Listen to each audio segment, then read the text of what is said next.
Greetings. So my name is the Etta Crisp, and today I thought I'd do something a little bit different. So normally this channel has just been a place to put my series entitled Having a Mosey, in which I talk about one of my favourite games of all time, usually from 20 years ago, in a heavily edited, heavily scripted format.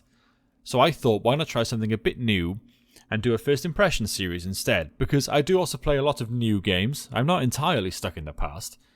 And I saw this game and it caught my eye, and I thought this would be the perfect place to start. So this is Shadows of Doubt. It's created by or developed by Coal Powered Games and published by Fireshine Games. Now, I've not heard of them before, but hey, that's why we're here, to get a bit more acquainted with their work. So this is, in their words, this game is a procedurally generated sandbox stealth game with a whole city of secrets at your fingertips.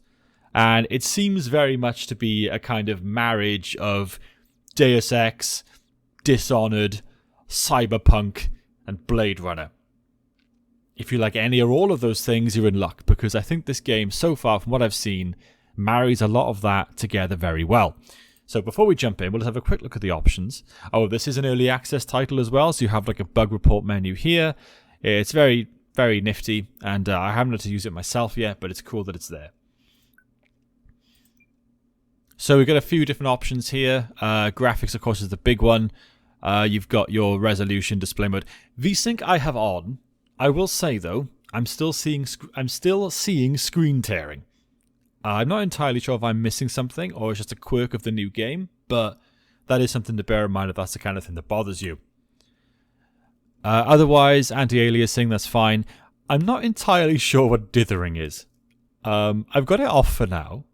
I am prone to dithering myself in my own life, but I'm not sure how it will work in this game, so it's off for now. Field of view, of course, very important, 90 minimum. It goes all the way into fisheye territory, which is very cool, but of course 90 is nice and sensible, I think. Motion blur is off for me. I don't like motion blur. Otherwise, though, these options do, I think, add to the overall general ambiance of the game, so we're going to leave them on. Audio-wise, just your standard sort of audio mixer, nothing to see there. So gameplay, this sort of affects the conditions of the game itself, of course, as you might expect. But what is interesting, I want to point out here, is all these status effects. Now, these may not seem like much, but like they do add a bit of immersion. So when I was playing this game yesterday briefly for 10-15 minutes to see how it ran, I was running around outside in the rain, as you do when solving a case, and then I sprinted into an apartment block, and as I was running up the stairs, I actually slipped and fell because I was wet, which I thought was a nice little attention to detail, and I'm sure that these other things will also boost you or hinder you in certain ways once I encounter them, or once you encounter them while playing the game. And then controls, these all appear to be rebindable, which is very cool. I always love to see that. And streaming, this is nifty if, like me, you're putting any content out, because you can turn off any licensed music. So without further ado, let's get stuck in. We're going to try a little bit of the tutorial case, just so you can see what this game is about. I won't do too much of it, I don't want to spoil it, and this is my first time doing something like this, so I don't want to outstay my welcome with it. So the Dead of Night is the tutorial case. We'll select the pre-made city, Charlotte Heights. My player name, of course, is Jeff Jefferson. You can pick a gender. This is very cool. I like to see this in modern games, and I hope it continues. If easy. I'm not sure if the difficulty incorporates the case itself, like the complexity, or if it's just the sort of like the combat and the stealth. I don't know. I figure it's just the latter, but either way. Okay, so I just skipped most of the loading screen there. It wasn't too long, perhaps 30 seconds or so. I suspect it was because it was generating the whole city block. So I've seen worse. I will turn the tutorial on for now, and then I will leave this intro to play.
And we are in the game. You'll see there with a good overview of what the game sort of looks like, what it's about. And I do think they've nailed the aesthetic. Voxel graphics are a bit hit and miss, I know, with some people, but I really like them. And I think what really goes toward making a very good cyberpunk, even noir style of anything really, a game, movie, is the lighting. And I think the lighting looks fantastic. Speaking of which...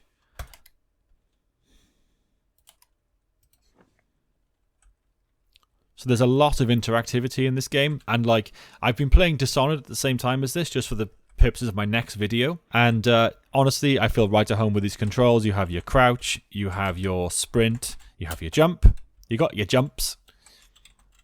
And now we're being told to go into the kitchen to turn the light on. This tutorial quite literally guides you through everything step by step. Here's our nice little living room. It gives me, for those who have played Judgment, it kind of reminds me of Yagumi's office, this little bit does. It's very cozy, very warm. A harsh contrast to the cold, dark city outside. The backdrop's nice though.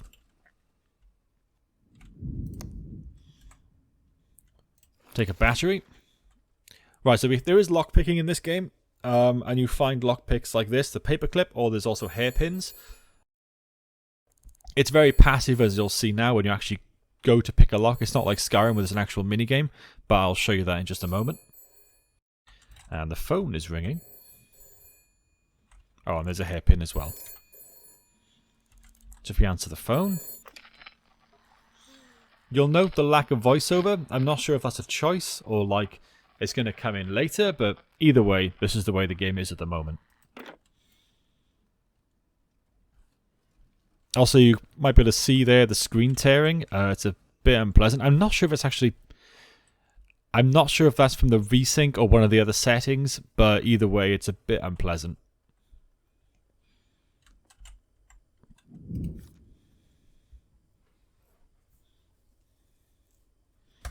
So this is one of the coolest parts of the game that I've seen so far, and it's very reminiscent of the very famous Always Sunny in Philadelphia meme. So this is your caseboard. And this will very quickly fill up with everything related to what you're doing, and perhaps then some. So, for example, here we have the mysterious note, which is to find this person, Oni Johnson. And then this is the profile for that character. We know nothing about them whatsoever. Their profile is 4% complete. I'm assuming that's just their name. And then you can add your own custom connections in, although the game will automatically do some for you as well. So now we need to look up this person. Back to the telephone.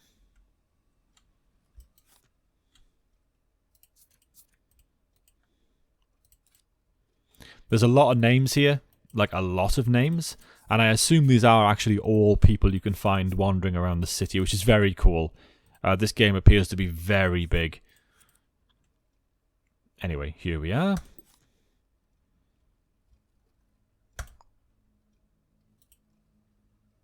We'll pin this. That's their address with the GPS directions.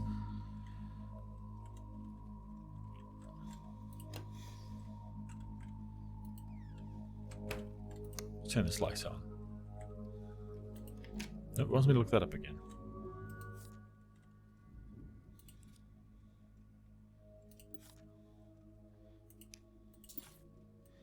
I appear to have jumped a step ahead of the tutorial. A step ahead of the tutorial, that's my bad.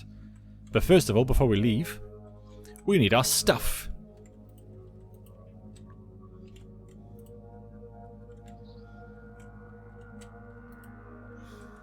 Which is in here. So this is the lockpicking, and it's very straightforward. You just right click, and then if you have enough lockpicks, it will do the work for you. That's all done. Open this, and here's our stuff.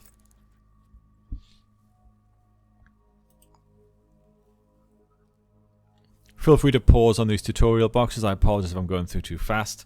It is very much a force of habit.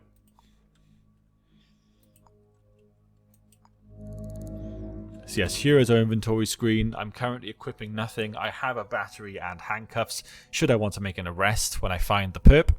Otherwise, I have, these are all bound, key bound, so pressing 2 will bring up my fists, 3 the watch, print scanner, coin, etc. coins appear to operate like Hitman and Assassin's Creed, where they are distractions, which will come in handy as we go through the game. So let's open this. We're also going to take an extra paper clip and a razor. Don't know why we'd find a use for that, but I'm sure there'll be something. Take our key, and then we can unlock this. Open. It's very methodical. You have to pick up the key, unlock the handle, and then open the door. I quite like it. Everything you do has meaning. But anyway, for the meantime, it wants us to open up the caseboard and select 802 Rose Building. And then I've already set the GPS, so that's closed now. So that's where we're going to be going next. So I could just run down these stairs, or we can take the lift. I will admit I keep mixing up left and right click. I'm not sure if there's like... It feels like they both function as action buttons, but... Oh wow, that person just fell down the stairs.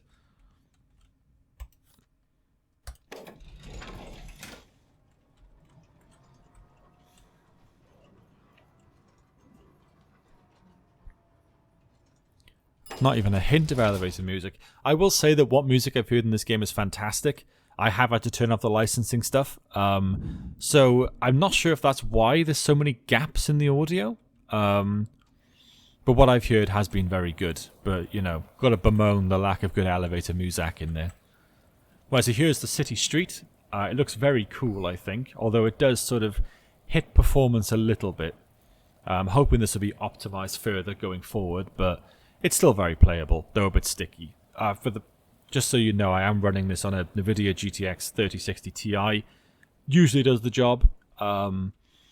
It's not the best card in the world, obviously, but normally I don't run into too many performance issues. So here's the Rose Building. We need to go to the 8th floor.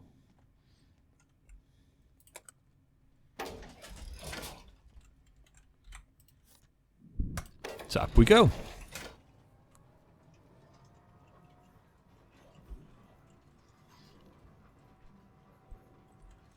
I suppose you could say the silence does build tension, but I'm not entirely sure if that's deliberate or not.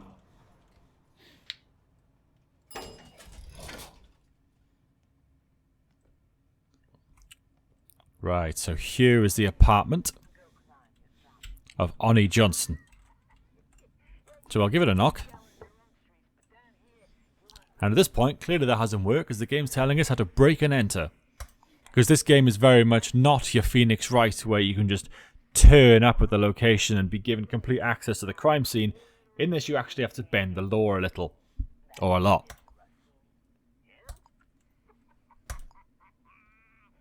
So there's a few options to get in there, but for now we can do the simple thing and just nick this person's house key. So we could just unlock this and walk right in, but then this security camera here will not like that. So what we can do is follow this line, and it leads down here. So here's the breaker box. No one's around. So the top left there, you'll see that it's now keeping a tally of our crimes. So we'll open this. We will deactivate security. And the camera is now just dead, which is how we like it. That person saw nothing. So I have to unlock this with the key. Close. The TV is on in the background. It's very atmospheric. This definitely isn't foreshadowing, by the way, teaching you how to escape and run through air ducts and hide under beds. I wouldn't worry about it. We will lock this behind us. Oh, a classic. Right. Oh. Oh dear me. So, full disclosure, I have played this game or this tutorial 2 or 3 times already in various other attempts to play this for this video. And the cadaver has been in slightly different locations, normally on the ground. This is a first. I think it might just be a quirk of the early access nature of this game. Either way. This is, in fact, a dead body, just, you know, grooving away in the kitchen counter here.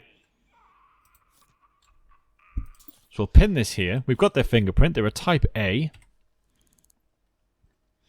And then we'll search and analyze. So we've got our entry wound. It's a bullet wound. And we've got our cause of death of sorts. Shot to death with a pistol or revolver. Time of death between 12:15 and 1:30 in the early hours of this morning.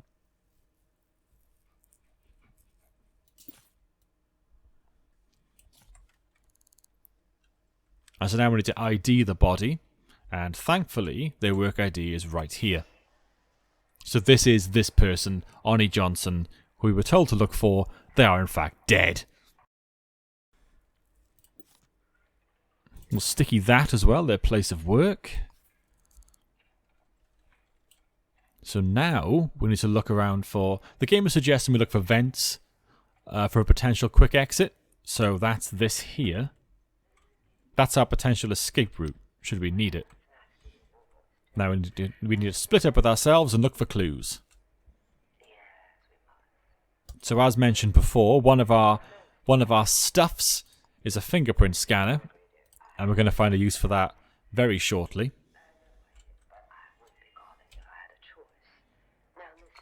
I do find the sort of the hand graphics kind of funny. They look a bit like Lego figures, but that's okay. Such is the nature of voxel.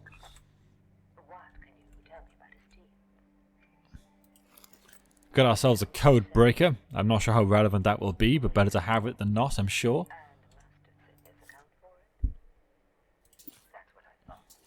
And as you can see as well, the game has started automatically connecting some of these pins together, which is very cool. I'm not sure if it will do this outside of the tutorial case, but it's cool they're doing it here.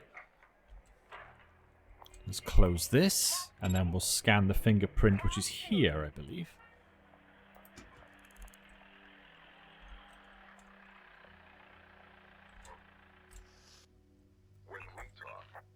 There it is. So this is a type B fingerprint, which is interesting because this person had type A. Safe to assume that's probably the murderer, but you know, who knows. So now if we close that. Oh, and we'll note here, an expended cartridge. The same kind of ammunition that was probably used to kill this poor person.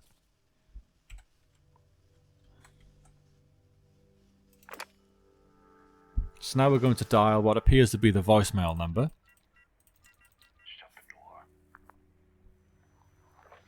Last caller was 515-3499.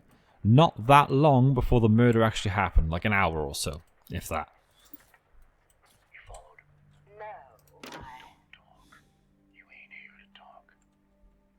So now if we try the address book here, we have to look for that number. Here we are, 515-3499. So this person, Violet Blank. 1202 Stubbs Deluxe. Put these together here. And then we'll pop this there. Now if I recall, what I have to do next is go through this poor person's trash.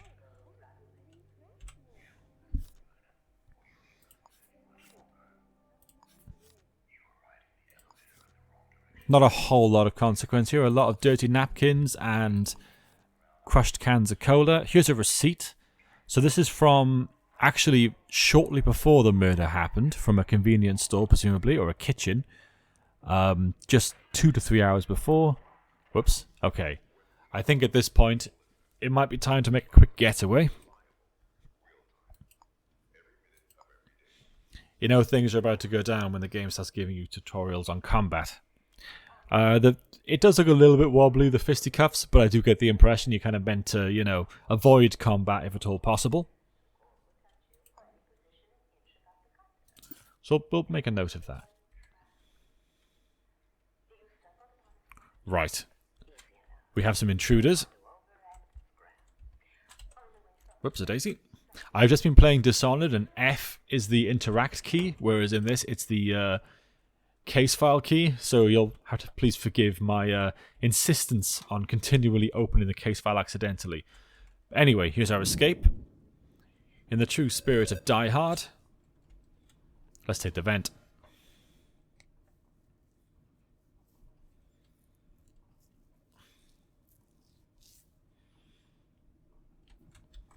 This is a little bit disorientating, I think. The fact I'm just sort of floating gracefully down. Oh, wow. I can see forever.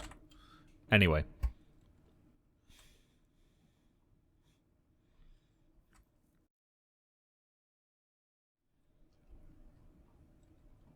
So we're going to pop out in some poor person's living room, I'm sure. Right, I can't see anyone. Oh, it's their bedroom. I can't see anyone. I kind of miss the detective vision from Dishonored. Gives you a good idea of whether the place is occupied before you just dive right in there. But we'll open this. Okay, the light is off. That's always a good sign. And now we need to very quietly make our escape.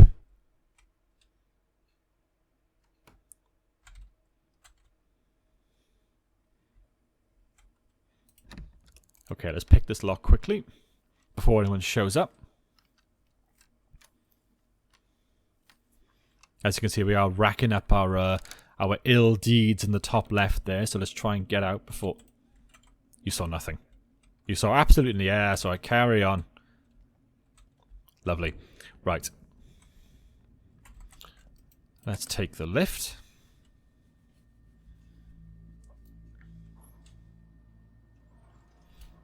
Just wait for that to come down.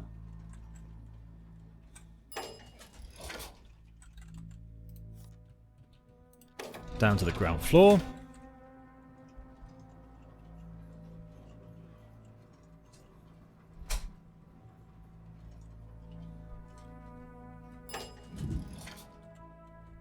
You'll forgive the pause there. Playing this live means live things happen. So next up, if I recall, yep, we have to go get our case file. Because we've identified that there has been a murder most foul, and now we have to try and solve it. And we're wet again. Wouldn't be a noir or even cyberpunk without a rainy city. And I appear to be going the wrong way. Whoops.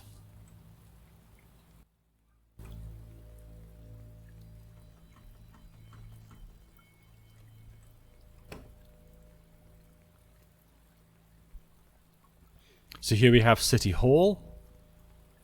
Very imposing looking building. I do love the voxel style, honestly. I think it really works with this game. It kind of makes me want to go boot up Minecraft and try to recreate it, even though I am horrible at building in that game.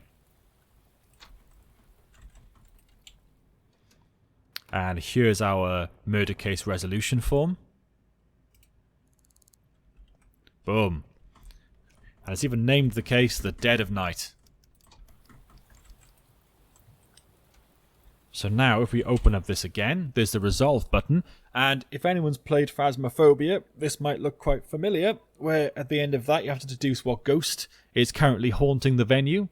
Here you have to answer a bunch of questions before submitting this to solve the case. So, you need to identify the killer, arrest them if possible, find evidence that places them at the scene of the crime at the time, find out where they live, and also pin down the murder weapon.